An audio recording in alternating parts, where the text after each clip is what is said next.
Hello! Kain tayo ng gulay. Gulay na mapait. Mapait yung gulay ko.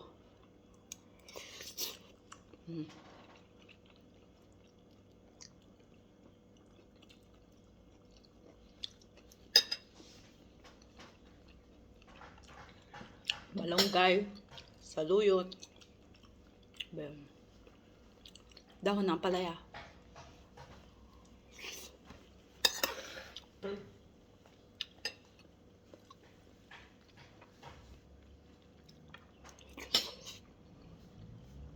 Nilagyan ko na ng luya.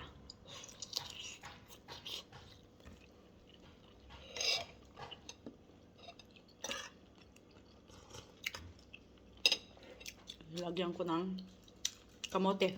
Ham.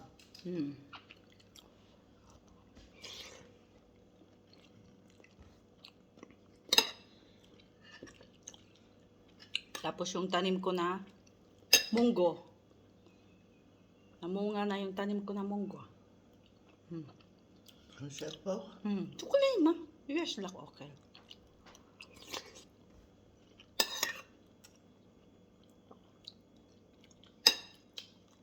Mapait guys, pero masarap. Bigyan ko si Mau. Tukli.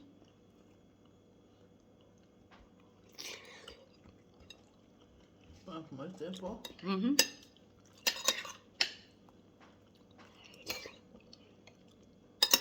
Sarap.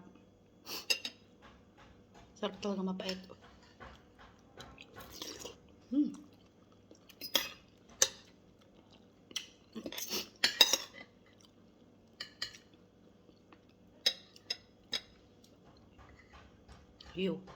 Si Lola iba yung ulam niya.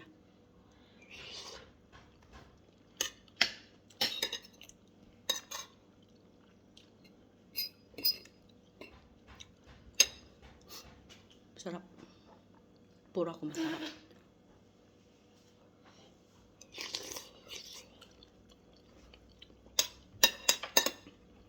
Namiss ko gulay.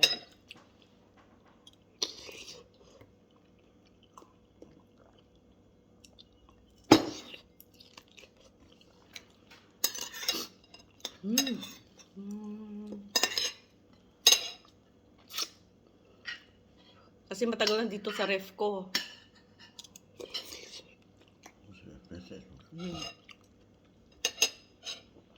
Ito, kainin na.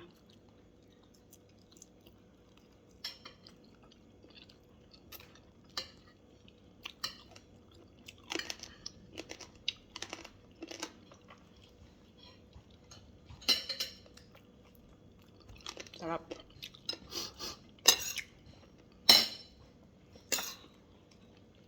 Simpleng gulay.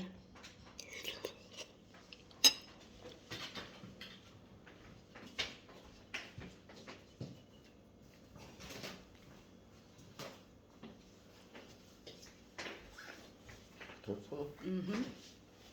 Simpleng gulay natin, guys. Mga taga Ilocano.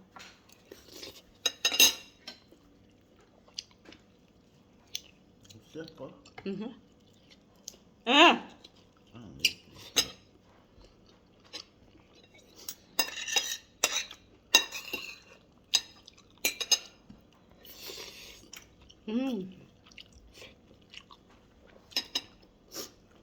Sarap ng gulay ko, guys.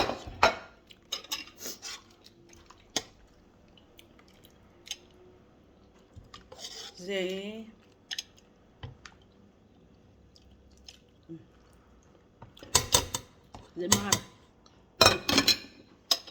Philippine. Hindi ko binigyan si Lola, hindi naman niya kakainin yung ganito. Mapait. Philippine. Papa. And Philippine. Ze, Israeli.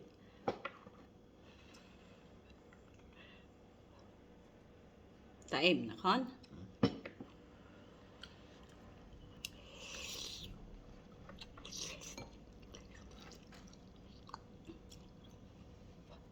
Mainit.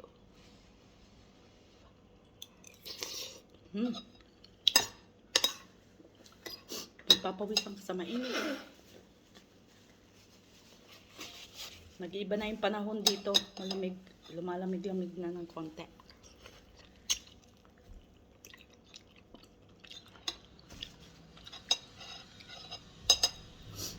Yan na. Ito po. Okay.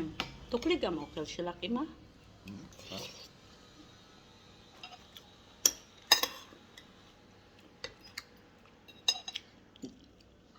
Nilagyan ko ng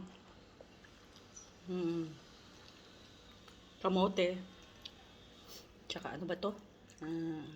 Okra. Meron akong okra doon. Ito.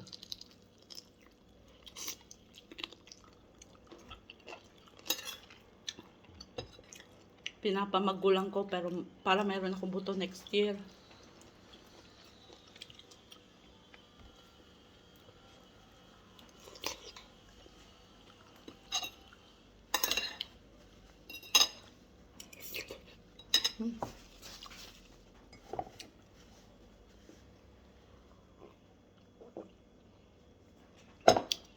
Dito OFW, diskartehan sa anong pagtatanim din.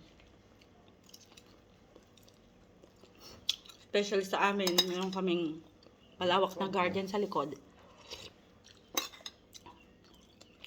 Nagtatanim na lang kami. Kasi minsan, Ito. ang mahal ng gulay ng pagbibilihin mo pa sa hadar. Tapos minsan hindi na fresh.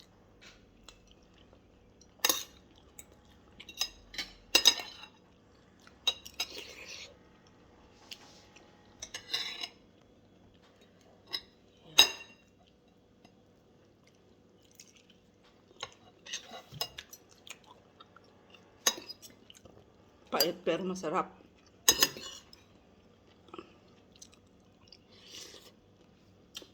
Ito sa Panama.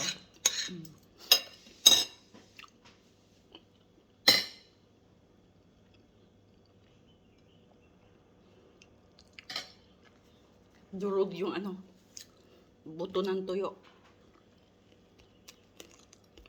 Nilagyan ko na ang buto ng tuyo.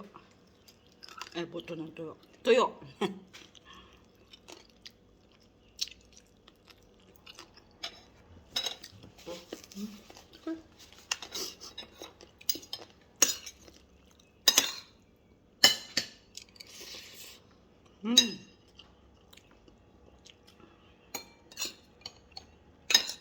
Pinawisan ako.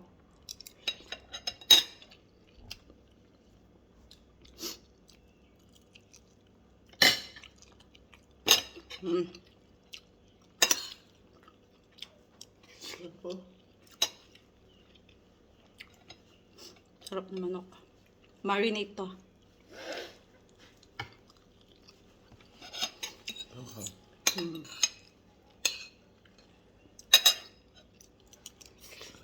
Ito. Tukli. Pa. Tukli. Labruyot yun.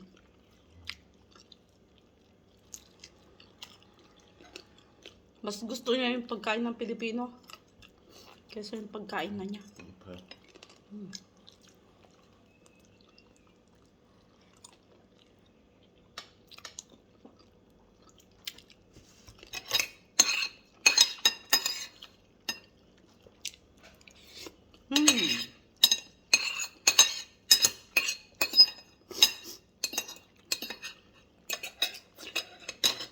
Ito po.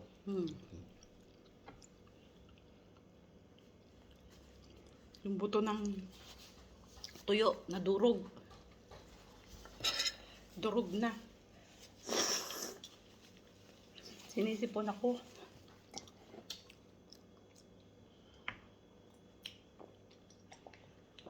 Mapait pero masarap. Tukli, ma. Basar. Ay, tukli. Tukli. Kasaron. Ito. Turtaal.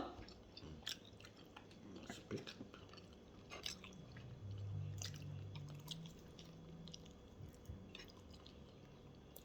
Mm.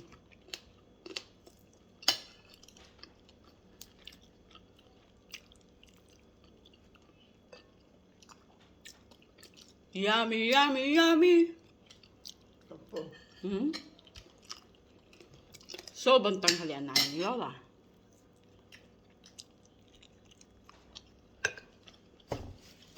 Pasalamat siya, hindi maarte ang inyong caregiver. Pero may caregiver dito na hindi kumakain ng tilapia. Ewan ko kung bakit. Samantalang sa Pilipinas, daming tilapia din. Pagdating dito, hindi sila kumakain ng ganyan. Hindi sila... Pero hindi naman tayo para-pareho. Ay po Ako, hindi. Go! Laman tiyan, go. May ibang Pilipino talaga na hindi ko naman nila lahat. Naka-abroad lang.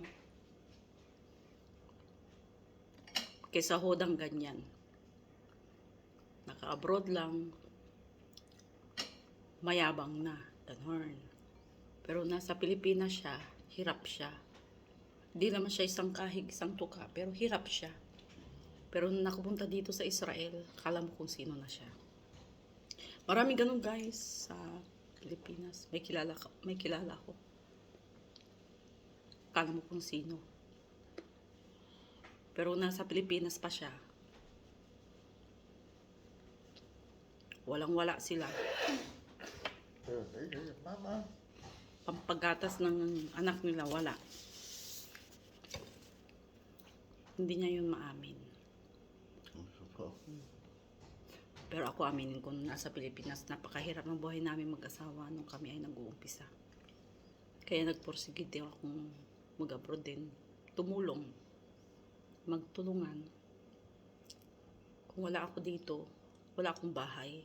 Wala akong sasakyan. Kahit papano, hinuhulog-hulugan. At least investment mo na rin yun.